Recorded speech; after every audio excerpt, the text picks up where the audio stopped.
चलिए दोस्तों, आज की इस वीडियो में हम लोग क्लास 10 के एक्सरसाइज 5.3 के क्वेश्चन नंबर 8 को देखने वाले हैं। ठीक, इसके पिछले वाले वीडियो में हम लोग क्वेश्चन नंबर 7 तक सॉल्व कर चुके हैं। तो चलिए देखते हैं, 17 तक सॉल्व कर चुके हैं। देखते हैं क्वेश्चन नंबर 18। देखिए क्वेश्चन नंबर 18 क्या दिया है, थोड़ा रोचक क्वेश्चन, दिमाग लगाने वाला है। दिया ये है कि ए से प्रारंभ होने वाला, ये आपका एक केंद्र है, इसका नाम दे दिया है ए से प्रारंभ होने वाला, केंद्र ए से प्रारंभ करते हुए बारी बारी से केंद्रों ए और बी को लेते हुए त्रिज्याओं इतना इतना इतना वाले उत्तरोत्तर अर्धवृत्तों को खींचकर एक सर्पिल बनाया गया। ठीक है, सर्पिल बनाया गया और आकृति में इतना दर्शाया गया। तो ऐसा आपको 13 सर्पिल बनाने हैं। 13 अर्धवृत्तों से बने उनके परिधि की लंबाई ज्ञात करनी है आपको। ध्यान देने वाली बात आ रही है। देखिए, ये जो पहला अर्धवृत्त बन रहा है L1, इसकी त्रिज्या 0.5 है। जो दूसरा आपको अर्धवृत्त बन रहा है ये L2, इसकी त्रिज्या 1 सेंटीमीटर है। और फिर यहाँ से आपका जो ये तीसरा अर्धवृत्त बन रहा है इसका 1.5 है। ये जो चौथा अर्धवृत्त बन रहा है आपका, इसका 2 सेंटीमीटर त्रिज्या दिया हुआ है। ऐसे पाँचवा छठा आपको कितना तक जाना, 13 अर्धवृत्तों की परिधि आपको निकाल देनी है। ठीक है, तो त्रिज्या भी आपको दिया हुआ है। तो ये जो पहला अर्धवृत्त है इसकी त्रिज्या लगभग है 0.5, यानी इसको L1। एक काम करते हैं, परिधि निकालना। तो वृत्त की परिधि याद है क्या होता है? देखो, वृत्त की परिधि 2πr होता है। वृत्त की परिधि 2π होता है, लेकिन जब अर्धवृत्त की बात करते हैं तो उसमें 2 से भाग करेंगे, 2 कट जाता है, πr हो जाता है। अर्धवृत्त की जो परिधि होता है वो सिर्फ πr होता है। ठीक है ना, तो L1 अर्धवृत्त की परिधि निकाल लेते हैं। चलिए, इसलिए L1 अर्धवृत्त की परिधि, L1 अर्धवृत्त की परिधि। तो वृत्त की परिधि होता है πr। क्या होता है? πr। अब ध्यान देंगे, पाई का भी मान बोला है कि रखना है। पाई का मान 22/7 रखना है। आगुना r का मान बोल रहा है L1 का मान, मतलब L1 की त्रिज्या है 0.5 सेंटीमीटर। देख सकते हैं, पहले की त्रिज्या, दूसरे की त्रिज्या, सबकी त्रिज्या दी हुई है। ठीक है ना। अब चलते हैं यहाँ पे इसकी क्रिया कर देते हैं। 22 का 0.5 से गुना करेंगे तो 22 का 5 से गुना करेंगे तो 22 × 110 होगा, दशमलव बैठाएंगे, मतलब ये निकल जाएगा 11/7 निकल जाएंगे। अब साइड में गुना करके देखिए, 22 का 5 से गुना करेंगे तो कितना हो जाएगा, 110 होगा। दशमलव के बाद एक अंक, तो एक अंक के बाद दशमलव बैठा देंगे तो ये 11.0 हो जाएगा। 0 के बाद कोई, मतलब दशमलव के बाद 0 का कोई वैल्यू नहीं होता, तो सिर्फ 11 बचेगा यहाँ पर। तो 11 बटे गुना करेंगे तो 11/7 सेंटीमीटर आपको मान निकल जाएगा। ऐसे ही L2 का निकाल देंगे। L2 अर्धवृत्त की परिधि, L2 अर्धवृत्त की परिधि, तो सूत्र वही होता है πr। पाई का मान 22/7 ही रखना है। अगुना r का मान जो है ना, इस बार 1 सेंटीमीटर रखना है, तो कोई असर नहीं पड़ेगा, वही हो जाएगा 22/7 सेंटीमीटर। ठीक है, इसी प्रकार L3 का निकालते हैं, L4 का निकालेंगे। चलिए, L3 अर्धवृत्त की परिधि, L3 अर्धवृत्त की परिधि πr। पाई का मान 22/7 ही रखना है। अगुना r का मान जो है ना, 1.5 रखना है। तो 22 का 1.5 से गुना कर दीजिए इधर, मतलब 22 का 15 से गुना कर दीजिए। तो 22 का 15 से गुना करते हैं तो 15 दूना 30 का सोना 3, 15 दूना 30 और 3 हो जाएगा 33 हो जाएगा। तो दशमलव के बाद एक अंक, तो एक अंक के बाद दशमलव बैठा देंगे, 33 आएगा मान। 22 का 1.5 से गुना करेंगे तो 33 आएगा। अब बैठा हो जाएगा 7 सेंटीमीटर। तो इस तरह से L3 का मान निकल गया। ऐसे ही आप L4, L5 यहाँ पर इस प्रकार, हमें इस प्रकार क्या कर सकते हैं, AP रेडी कर सकते हैं। इस प्रकार AP आपका क्या बनेगा वो मैं रेडी कर दिया। देखो AP क्या बनेगा, पहले अर्धवृत्त की क्या हो गई, परिधि क्या आ गई, 11/7। दूसरे अर्धवृत्त की परिधि कितनी आ गई, 22/7। ऐसे तीसरे का आ गया 33/7। ऐसे चौथे का निकालेंगे तो 44/7, डॉट डॉट डॉट आएगा। और कितना तक जाना है, 13 पदों तक आपको जानी है, 13 सर्पिल तक आपको जाना, 13 अर्धवृत्त तक। तो यहाँ पर A, D और N का मान आपको निकल जाएगा। चलिए देखते हैं, यहाँ A का मान कितना है, 11/7। D का मान कैसे निकालेंगे, दूसरा पद घटाओ पहला पद, तो 22/7 घटाओ 11/7। जब घटाएंगे तो 11/7 ही आएगा। और N का मान आपको दे दिया है कितना, 13, क्योंकि 13 पदों तक आपको निकालना है, तो N का मान आपको दे दिया 13, यानी S13 आपको निकालना है। तो चलिए अब निकालते हैं। अब S13, 13 पदों का योगफल, तो SN का मान 13, तो n/2 मतलब 13/2 कर देंगे इसको। N2 होता है 2A प्लस N का मान 13 घटाओ 1 N2 D। अब साइड में देखते हैं। चलिए, साइड में देखिए, यहाँ पर एस 13 का मान निकालना है, तो 13/2 है आई इंटू 2 गुना ए, 2 गुना ए है तो ए का मान रख देंगे यहाँ पर 11/7। अब प्लस 13 में से 1 घटेगा तो हो जाएगा 12, और गुना कितना है डी, तो डी का भी मान वही निकला 11/7। अब चले 13/2। अब एक काम करते हैं, पहला पद है दूसरा पद, इसमें 2 कॉमन ले लेते हैं, 2 मिल रही है। अब सोचिए यहाँ से 2 कॉमन ले लेंगे तो बचेगा सिर्फ 11/7। अब प्लस यहाँ 12 में से 2 कॉमन लेंगे तो ये 6 हो जाएगा, अब प्लस 11 हो जाएगा 7। ये 2 कटिस हो जाएगा, बचेगा सिर्फ 13। आगे चलते हैं, अब इसका क्रिया करते हैं 11/7, अब प्लस 6 का 11 से गुना कर देंगे, 11×6 66, अब बटा हो जाएगा 7। तो 13 गुना, जब लसा लेंगे भिन्न का जोड़ बना लीजिए, नीचे वाला से में ऊपर वाले को जोड़ देंगे तो हो जाएगा 77, अब बटा हो जाएगा 7। ठीक है, कटिस हो जाएगा 11×7 77। तो ये आ गया 13 गुना आ गया 11।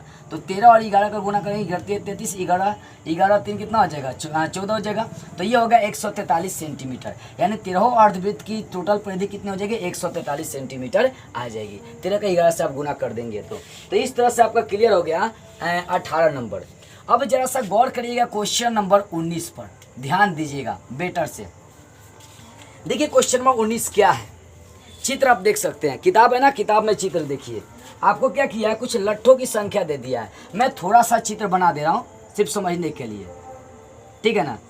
ऐसे ऐसे करके करके करके करके करके आपको नीचे वाले पंक्ति में टोटल 20 लट्ठे दिया है। ऐसे बोल रहा है कि ठीक इसके ऊपर 19 लट्ठे सजाए गए हैं, फिर इसके ऊपर 18 लट्ठे सजाए गए हैं, फिर उसके ऊपर वैसे घटते ही आ रहा है, ठीक है ना। तो बताना है कि 200 लट्ठे टोटल हैं, 200 लट्ठे टोटल है यहाँ पर, तो कितने पंक्ति बनेंगे 200 लट्ठों के लिए ये आपको बताना है, और उस पंक्ति में कितने लट्ठे हटे होंगे ये भी आपको बतानी है। तो ध्यान दीजिएगा, मैं ये सिर्फ पिक्चर आपको समझाने के लिए बता रहा हूँ। हालांकि किताब देखिए, किताब में देख सकते हैं पिक्चर आपको दिया हुआ है। यदि किताब में पिक्चर नहीं देख रहे तो साइड में देखिए पिक्चर, इस पिक्चर को देखिए ध्यान से और समझिए। चलिए, तो इस पिक्चर के अनुसार हम क्या करते हैं, एपी रेडी करते हैं। यहाँ पर देखते हैं एपी रेडी करते हैं। एपी क्या बन रहा है कि बोल रहा है कि सबसे निचले वाले पंक्ति में 20 लट्ठे हैं, मतलब स्टार्टिंग कहाँ से हो रहा है 20 से हो रहा है। पहले पंक्ति में कितना बचा बना 20, और दूसरे में कितना हो गया 19, तीसरे में कितना हो गया 18। ऐसे डॉट डॉट करते हुए टोटल लट्ठों का योग आपको दे दिया 200 लट्ठे हैं। 200 लट्ठों को डॉट डॉट दे दिया, तो पंक्तियों की संख्या आपको निकाल देनी है, और टोटल लट्ठों की संख्या कितनी है 200 है। यहाँ पर 200 लिख दीजिए। तो इसका मतलब 200 दिया है, तो ये आपको क्या हो गया, अंतिमों पद इसका एन आपको दे दिया 200। ये लिख सकते हैं, नहीं भी लिख सकते हैं। पहले पंक्ति में 20 लट्ठे, दूसरे पंक्ति में इतना, और टोटल लट्ठे कितना हो गए, ये टोटल योग दिया, इसको नहीं लिखिए, इसको हटाइए, इस पिक्चर को मिट कर रहा हूँ। तो एपी इस तरह से बन रहा है, पहला पद, दूसरा पद, तीसरा पद, ऐसे, ठीक है ना। अब यहाँ पर देखिए पहला पद, दूसरा पद और तीसरा पद, ए और डी का मान हम लोग यहाँ पर रेडी कर लेते हैं। दिया क्या क्या है यहाँ से देख लेते हैं। इसलिए ए का मान कितना हो जाएगा 20, और डी का मान कितना होगा, तो दूसरा पद घटाओ पहला पद, मतलब 19 घटाओ 20 निकल जाएगा -1, ठीक है। और साथ में आपको बोल रहा है कि एसएन का मान दिया है तथा 200 लट्ठों की संख्या है, यानी एस एन का आपको मान दे दिया, एसएन का मान 200, लट्ठों की टोटल संख्या कितना दिया है 200 दे दिया। अब चलो एसएन का सूत्र अप्लाई करते हैं। एसएन का सूत्र होता है n/2 × 2a plus n-1 into D बराबर कितना हो गया 200।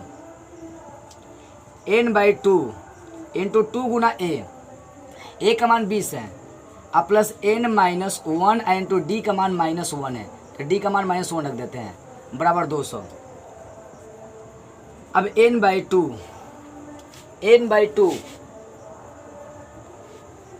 देखते हैं यहाँ पर n/2 2 कॉमन नहीं मिलेगा, छोड़ देते हैं।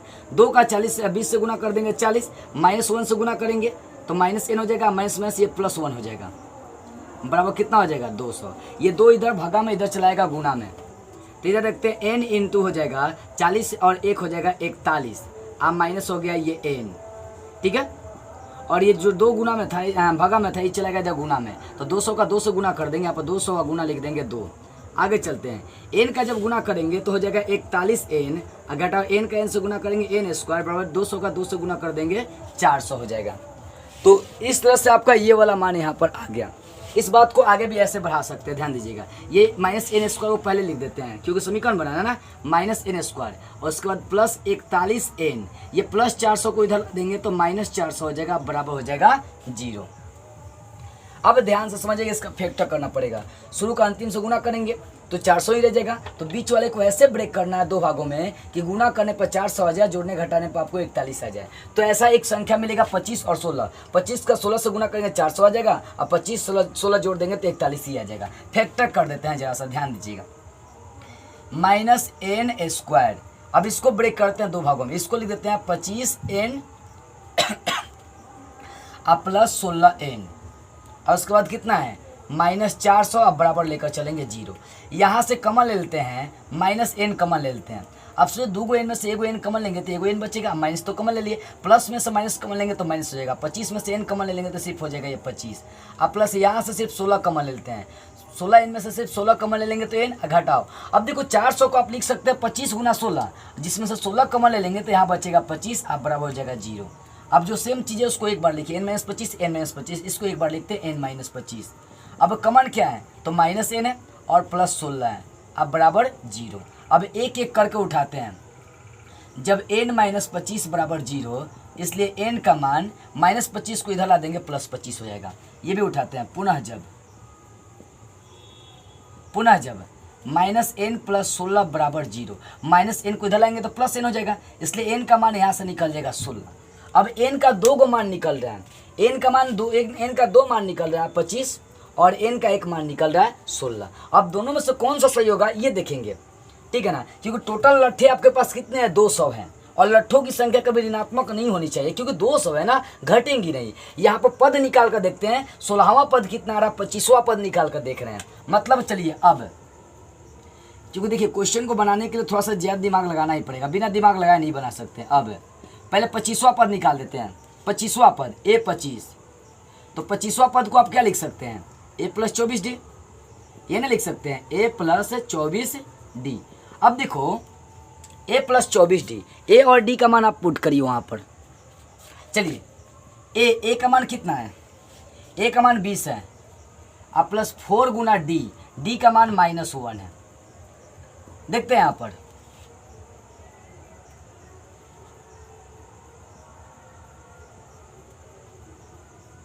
सॉरी यहाँ पर ध्यान दीजिए,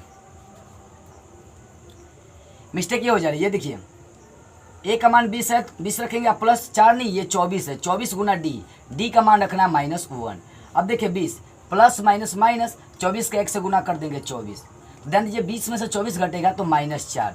तो लट्ठों की संख्या माइनस हो सकती है क्या, 25वां पद बोल रहा है कि मतलब 25वां जो पंक्ति होगी उसमें कितने होंगे -4 होंगे, नहीं यह संभव है। लट्ठों की संख्या ऋणात्मक नहीं हो सकती है, इसका मतलब इसका 25वां पद संभव नहीं है।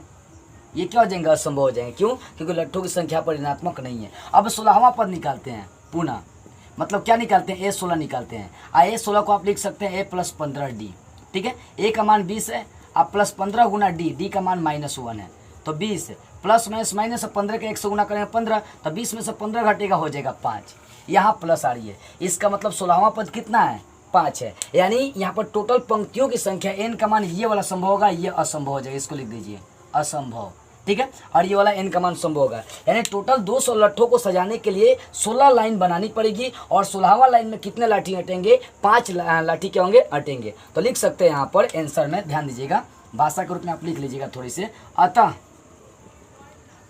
200 लट्ठों को सजाने के लिए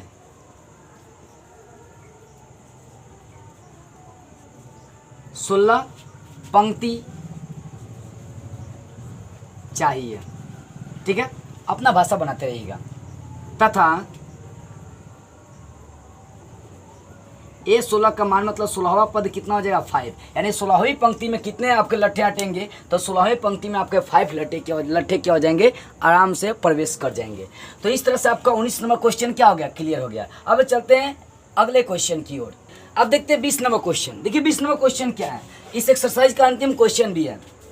देखिए 20 नंबर क्वेश्चन, एक आलू दौड़ में प्रारंभिक स्थान पर एक बाल्टी रखी हुई है जो पहले आलू से 5 मीटर की दूरी पर है, और अन्य आलुओं को एक सीधी रेखा में परस्पर 3 मीटर की दूरी पर रखा गया है। तो इस रेखा पर 10 आलू रखे गए हैं। तो प्रत्येक प्रतियोगी बाल्टी से चलना प्रारंभ करता है, निकटतम आलू को उठाती है, उसे लेकर वापस दौड़कर बाल्टी में डाल देती है। दूसरा आलू उठाने के लिए वापस दौड़ती है, उसे उठाकर वापस बाल्टी में डालती है, और वह ऐसा तब तक करती है जब तक सभी आलू बाल्टी में न आ जाए। तो इस प्रतियोगी को कुल कितनी दूरी दौड़नी पड़ेगी। देखिए क्वेश्चन क्या है, ध्यान दीजिएगा। एक लड़का है जो क्या करता है, मतलब यहाँ ग्लास है, ये ग्लास है, पहला जो आलू है 10 ऐसे आलू यहाँ पर रखे गए हैं। पहला आलू की लंबाई मतलब ग्लास से 5 मीटर है। उसके बाद और जो आलू रखे गए उनके बीच की दूरी 3-3 मीटर दिया है। ऐसे 10 आलू है। अब मान लीजिए एक व्यक्ति है, इस आलू को उठाने के लिए पहले आया, 5 दूरी तय किया, अब फिर गया तो 5 कितना दूरी वो तय कर लिया, 10 मीटर की वो दूरी तय किया टोटल। ठीक है, इस बात को ध्यान दीजिएगा। 10 मीटर की वो क्या किया, दूरी तय किया। अब मान लीजिए दूसरा आलू उठाना है, ठीक है ना, मान लीजिए कि दूसरा आलू उठाना है, तो यहाँ से एक लड़का चलेगा, तो 5 और 3 8 जाएगा इसको उठाने के लिए 8 मीटर, और फिर 8 वापस जाएगा, तो 8 8 16 यहाँ तक ले दूरी उसको तय करना पड़ेगा। अब मान लीजिए जब तीसरा आलू उठाना पड़ेगा तब क्या होगा, तो फिर यहाँ से यहाँ आएगा, तो यहाँ से यहाँ तक दूरी जोड़िए 5 3 8 8 3 11 हो जाएगा। फिर वापस जाएगा डालने के लिए, तो 11 हो जाएगा यहाँ पर 22 मीटर। ऐसे ही चौथा यदि आलू उठाना चाहेगा, तो देखिए चौथा आलू उठाने के लिए यहाँ से यहाँ आएगा, तो दूरी गिनिए 5 3 8 3 11 3 14 हो जाएगा। फिर 14 वापस जाएगा, तो यहाँ पर चलेगा 28 मीटर। ऐसे 10 पदों तक जाना है। तो यहाँ जो एपी रेडी होगा उसको ध्यान दीजिएगा, इसलिए एपी तो पहले आलू को उठाने के लिए और ग्लास में डालने के लिए जो दूरी तय करना पड़ेगा वो हो जाएगा 10 मीटर। ठीक है, सिर्फ 10 लिखिए, मीटर लिखने का कोई फायदा नहीं है, 10। और उसका दूसरे आलू के लिए कितना होगा, मान लीजिए दूसरा आलू ये उठाना पड़ेगा, तो 5 3 8 8 8 कितना हो जाएगा 16। तीसरा आलू उठाने के लिए कितना दूरी तय करना पड़ेगा 22। ऐसे चौथे के लिए 28। ऐसे डॉट डॉट कितने पदों तक जाना है, 10 पदों तक आपको जानी है। यही बात थोड़ा सा ध्यान में रखिएगा। पहले आलू उठाएंगे तो 5, फिर जाएंगे 5 10 हो जाएगा, 10 हो जाएगा। फिर दूसरे आलू उठाने के लिए 8 होगा, 8 जाएंगे, फिर 8 8 16 हो जाएगा। अब यहाँ ए और बी का मान देखिए, ए और डी का मान क्या दिया, ए का मान 10 हो जाएगा, पहला पद सारवन तक क्या हो जाएगा, दूसरा पद घटाओ पहला पद, तो 16 घटाओ 10 बराबर निकल गया 6। और एन का मान दे दिया 10 पदों का आपको योगफल निकालनी है।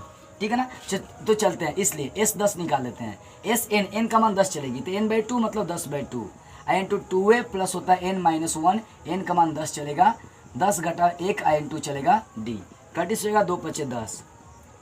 5 इंटू 2 गुना ए का मान 10 और प्लस 9 गुना डी का मान है 6। आगे चलते हैं, 5 इंटू 10 दूना 20 और प्लस 9 × 6 = 54। 5 गुना 54 और 20 जोड़ देंगे 74 हो जाएगा। चलिए इसको गुना करते हैं, 5 का 20 का 16, 2 5 7 35 और 2 37 370 मीटर। यानी टोटल उसको 10 आलू उठाने के लिए कितनी दूरी तय करनी पड़ेगी, कितनी दौड़नी पड़ेगी, तो 370 मीटर की दूरी उसको तय करनी पड़ेगी। तो इस तरह से आपका क्वेश्चन नंबर क्या होगा 20 भी क्लियर हो गया, और ये एक्सरसाइज का क्वेश्चन भी सारा क्लियर हो गया। तो बस आज की इस वीडियो में इतना ही। अगले वीडियो में अगले एक्सरसाइज को हम लोग हल करते हुए फिर मिलेंगे।